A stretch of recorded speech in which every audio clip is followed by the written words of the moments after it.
It's time for Declare Your Independence with Ernest Hancock. Believe me when I say we have a difficult time ahead of us. But if we are to be prepared for it, we must first shed our fear of it. I stand here without fear because I remember that I am here not because of the path that lies before me, but because of the path that lies behind me. I remember that for 100 years we have fought these machines. And after a century of war, I remember that which matters most. We are still here! Tonight, let us make them remember we are not afraid!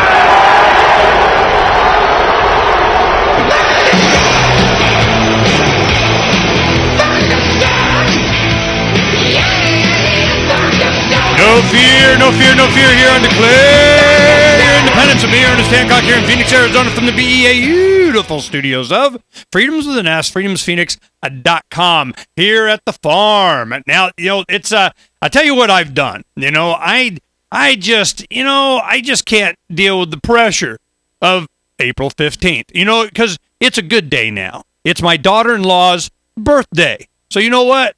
I just file extension. I just go, we'll get to it later, maybe. Now the thing is that they're on Freedom's Phoenix, you'll see some ads for escapeharassment.com.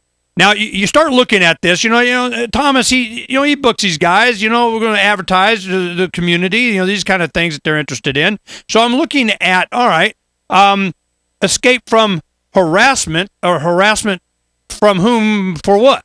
Well, we have, tickets, courts, IRS.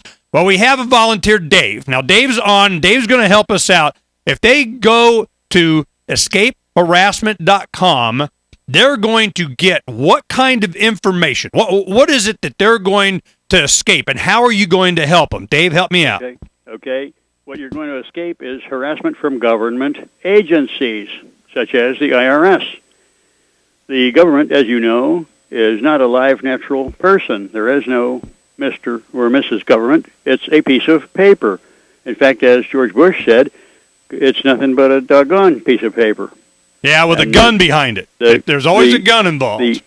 The government is a corporation, and corporations do not have voices. They do not have a larynx or vocal cords, and they do not have eyes to see, and they do not have ears to hear. They have guns to shoot. So everything with corporations is done by paper, and that's called a contract.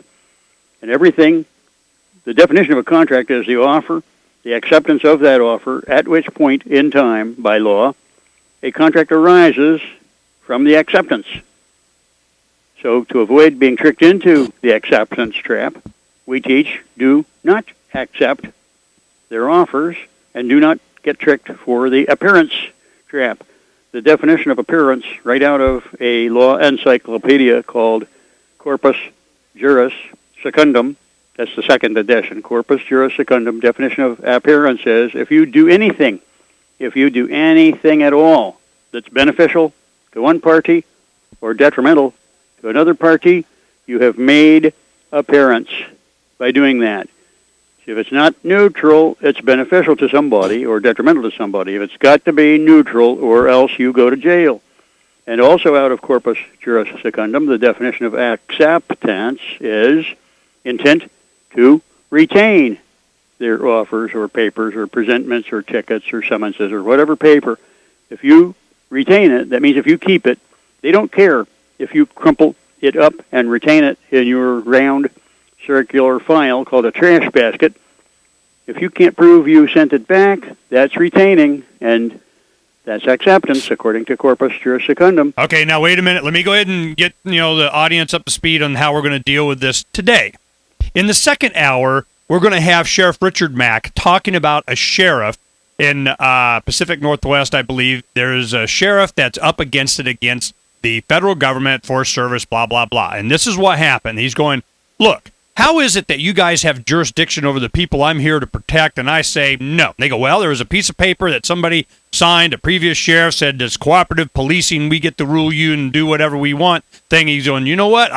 I don't recognize it. I don't remember having it. I never did it. I don't know what you're talking about. And we couldn't get satisfactory answers from the federal government, yada, yada, yada. And I'll tell you what it's going to come down to. It's going to come down to somebody with some guns. And I'm going, all right. And at the bottom of this hour, we're going to have Drew Phillips that's talking about Porcfest. And all of a sudden, the Mises Institute, Bob Murphy, and we had Peter Schiff was going on about the dime cards that we've been producing and how we're extracting ourselves from the Federal Reserve notes just by avoiding them, ignoring them, going to something else. Now, what you're talking about is we're going to try and do the same kind of thing by just refusing any of this paperwork from the beginning. We're not going to, argue the finer points of it and the Constitution and how they're going to rule us and so on. You're saying, look, man, you get the piece of paper, you just say, hey, man, I'm not taking it, and I got, registered receipt returned that I gave it back to you. Now, right. I need to know how this applies to traffic tickets, because you... Either certified mail or delivery confirmation as proof that you returned the document to the issuer or presenter, and you have got to use that neutral response wording, which itemizes and gives an inventory list of the documents that are being returned. Okay, and then the response from them is what? You have to withdraw from their presumption. Their presumption is once they've issued the ticket, you've kept it, and that's acceptance. So when it's sent back, delivery confirmation, and you have to use the phrase third-party affidavit of third-party affidavit of mailing. Otherwise, the lying, thieving cheats will get on the witness stand under oath and lie and say they got an empty envelope delivery confirmation from you. So to defeat that kind of crookedness, we put the phrase third-party affidavit of mailing both on the neutral response wording that accompanies the documents being returned and on the envelope that you put all their garbage into with the neutral response when you send it back delivery confirmation. And you have got to send a courtesy copy. It's got to be neutral. It's got to be anonymous or neutral courtesy copy, proof that you sent it back to the issuing or presenting party, courtesy copy to the court clerk. The court clerk does not know it's been returned to the sender if you don't notify them, that and include a photocopy of the stub that you get from the post office. Okay, so they get it. They get it back. Hey, we got it back. You did everything right, and they go, oh, okay. Well, that goes into we don't bother the guy file. Is that what happens? I mean, well, the definition of a contract is the offer and the acceptance of that offer, and by using this strategy number 1 that is offered at the website escape-tickets-irs-court.org, you defeat their presumption that they've accomplished. No, you defeat their presumption in your mind, and you may even be right. I need to know what their real world responses are. They'll go, the real world response is they do not and cannot schedule your name on a docket because they have not accomplished their required due process where they have to serve written notice and they have to serve you with service of process. And you've got a certified mail stub from the post office that shows you did not accept. Okay, but who do you show that to? There is no contract. Who do you show that to? That's why you send a courtesy copy to the court clerk. Okay, and show the court clerk that it's been returned, delivery confirmation to the issuing officer or presenter, whether it's the sheriff or a deputy or a bailiff or a constable or whatever. Okay, so anytime somebody comes, you say, look, all of a sudden I'm turning the law enforcement guy into a lawyer, I guess. I'm going, look, I went through this, they didn't serve, I returned it, I got my receipt, I did, So I'm wondering at what point have you done this that not only has it been successful, but I guarantee somewhere across this country it was challenged and they said, yeah, well, we got guns and this guy's putting you in the court anyway. You go through the process. Everything with government is by contract paper. Everything is by paper with government. It's a corporation.